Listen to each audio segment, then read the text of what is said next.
Au nom du Père et du Fils et du Saint-Esprit. Vous avez remarqué, maintenant que nous sommes dans le temps de l'Avent, qu'il y a une forme d'idée centrale de récurrence d'un même thème, qui est celui de la richesse. Vous avez vu, il y avait le riche insensé, le jeune homme riche, le bon samaritain, le mauvais riche et Lazare. Et puis, nous arrivons aujourd'hui à l'histoire de ce notable riche également. Alors, ça va être intéressant de se rendre compte pourquoi on parle de cette richesse. Et vous avez remarqué aussi que systématiquement, que ce soit une parabole ou le récit d'un fait réel, le Christ associe à la richesse la thématique de l'amour, la thématique de la bonté, de la miséricorde, de l'amour en action. Et encore plus, il y a une question qui est centrale, et également récurrente, et puis finalement, quand même, la question à se poser, qui nous est reposée aujourd'hui, alors qu'elle était posée déjà la semaine dernière, vous l'avez entendu aussi, hein, c'est que dois-je faire pour hériter la vie éternelle?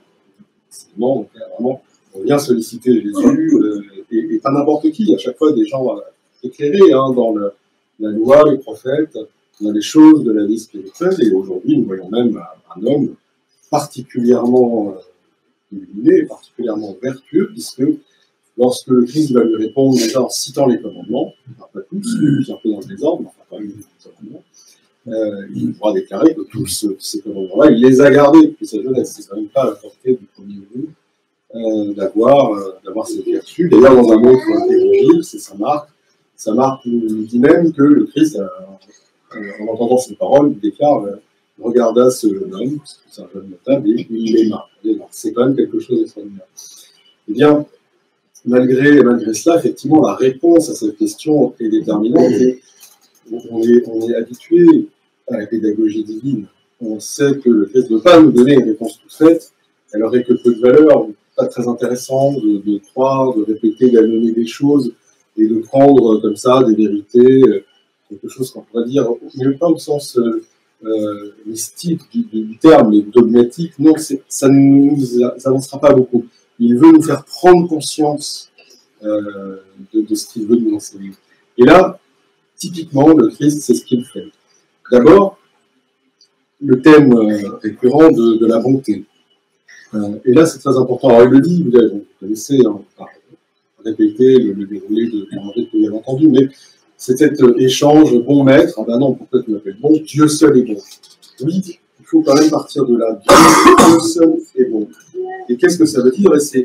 Il n'y a personne d'autre qui manifeste l'amour et la bonté gratuit comme Dieu le fait.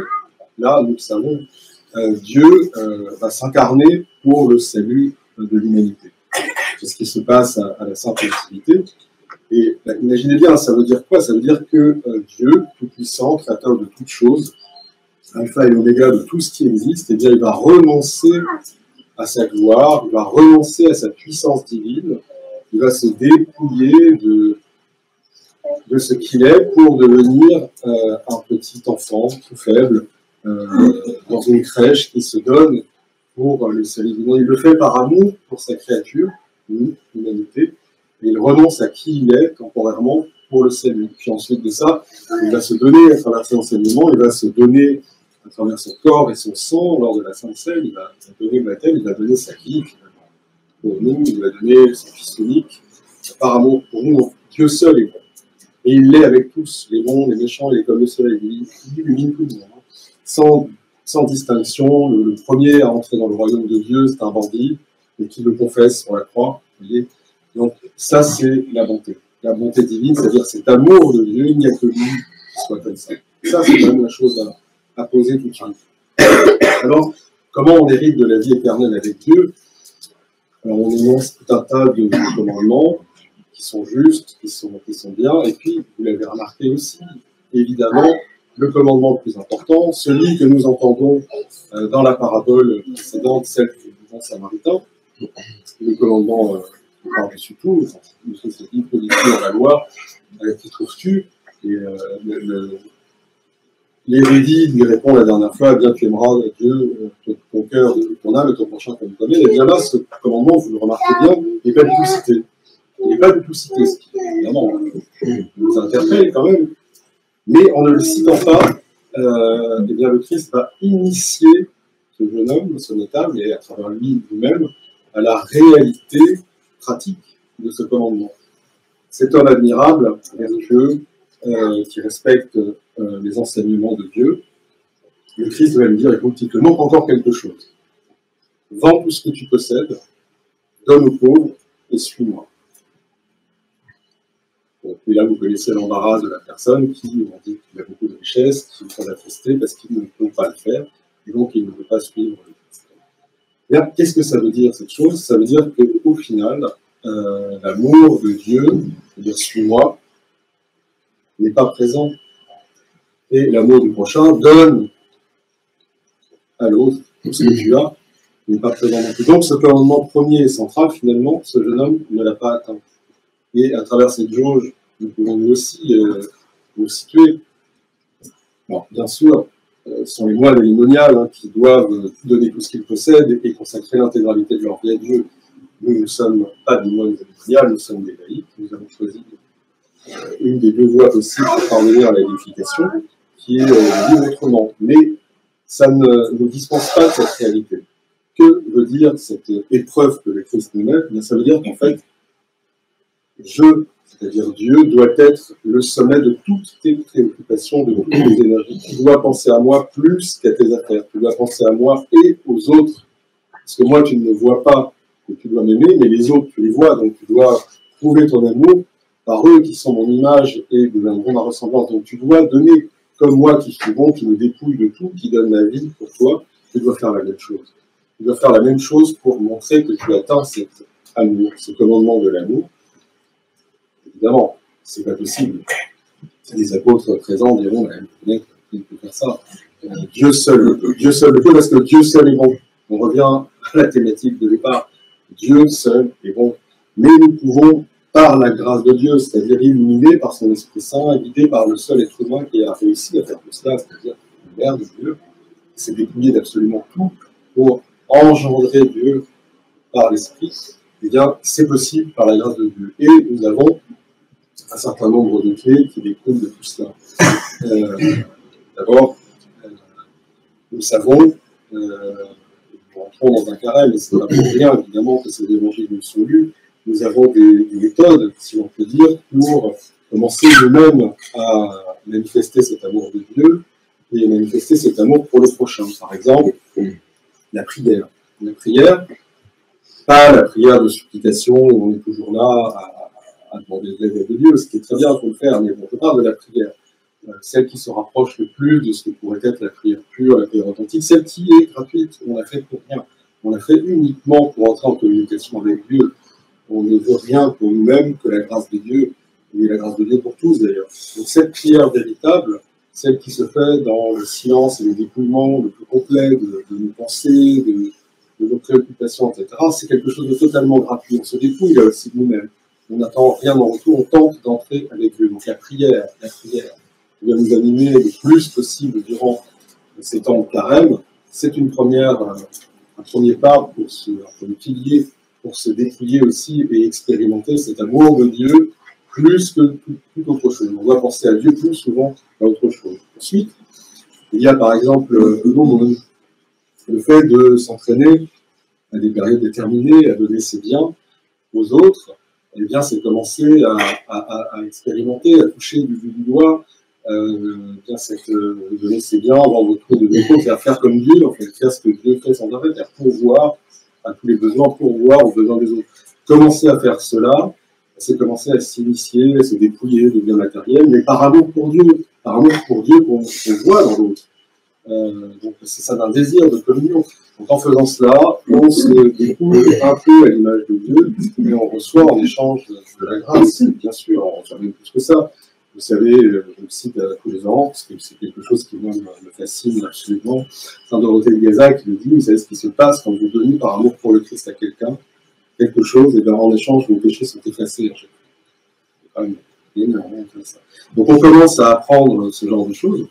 Et il y a aussi le jeûne, bien sûr, que vous connaissez. Alors là, c'est peut-être d'ailleurs l'accès le plus simple.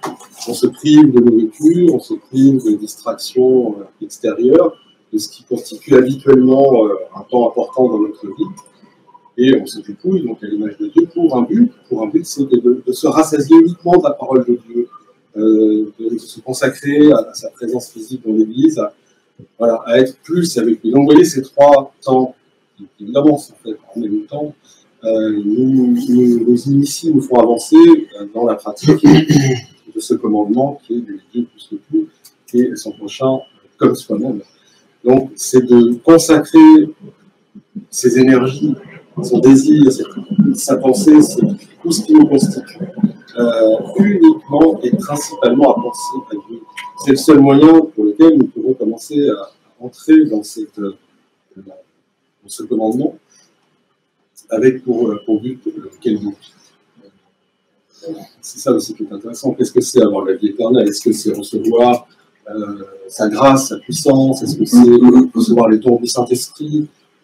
C'est pas du tout ça non plus qui est recherché. Vous voyez, entrer dans la vie éternelle, entrer dans cette relation, c'est finalement bien autre chose. C'est nouer une relation intime avec Dieu. Nouer une relation intime avec Dieu. Et entrer en conversation avec son Créateur, le trouver en soi-même et pouvoir enfin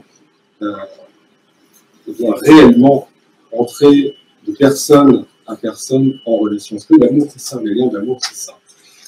Et enfin, pour parachever l'enseignement qui nous est à travers cette péricope évangélique, nous avons comme tout le temps une aide absolument extraordinaire par le de son saint apôtre Paul. On l'a entendu, c'est fabuleux.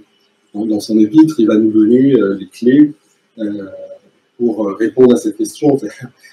Comment avoir ces liens de la perfection? Il le dit, revêtez vos cœurs d'amour, revêtez vos cœurs de bonté, de douceur, de bienveillance. C'est-à-dire vous, les membres des églises, les membres des paroisses, parce qu'il s'adresse aux membres des paroisses à l'époque. Revêtez vos cœurs de cet amour de Dieu, essayez d'être bons comme il est bon, couvrez-vous, aidez-vous mutuellement, pardonnez-vous mutuellement, réjouissez-vous tous ensemble. Là, vous êtes dans le lien de la perfection. Et puis, regardez, priez tous ensemble, puisque louez Dieu avec des cantiques, louez Dieu avec des chants, des psaumes, etc. Oui, vous l'avez entendu, ça. Et ça, c'est quoi? Ça, c'est la liturgie, les saints offices.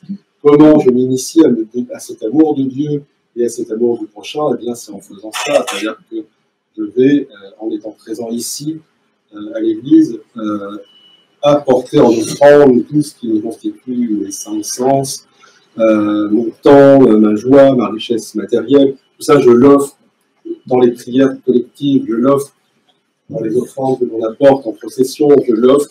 J'offre mon temps, j'offre ma joie, j'offre tout ce qui me constitue. Et ça, je le fais en communion avec les uns et les autres. Nous nous aidons, nous essayons de nous aimer, nous essayons d'appliquer ce que nous entendons, nous nous réjouissons. Cette vie que nous permet l'Église, cette vie qui évoque et à laquelle nous exhorte l'apôtre Paul dans cet épître, eh bien c'est cela qui nous fait croître dans la pratique de ce commandement ultime qui nous est enseigné en creux par le Christ, aimer Dieu de tout son cœur, de toute son âme, et son prochain comme soi-même. C'est là que nous apprenons à le pratiquer, et comme nous sommes dans l'Église, ce qui n'est pas possible pour nous. Nous ne pouvons pas, c'est dit dans l'Église. Le Christ nous dit que c'est impossible à l'homme. Mais Dieu qui est présent ici dans l'Église, dans ce saint mystère, dans sa communion, qui s'offre à nous tout le temps, Dieu qui est là, le rend possible. Puisqu'il se donne à nous, nous pouvons le faire puisque lui le permet. À notre Dieu soit honneur et gloire pour les siècles des siècles. Amen.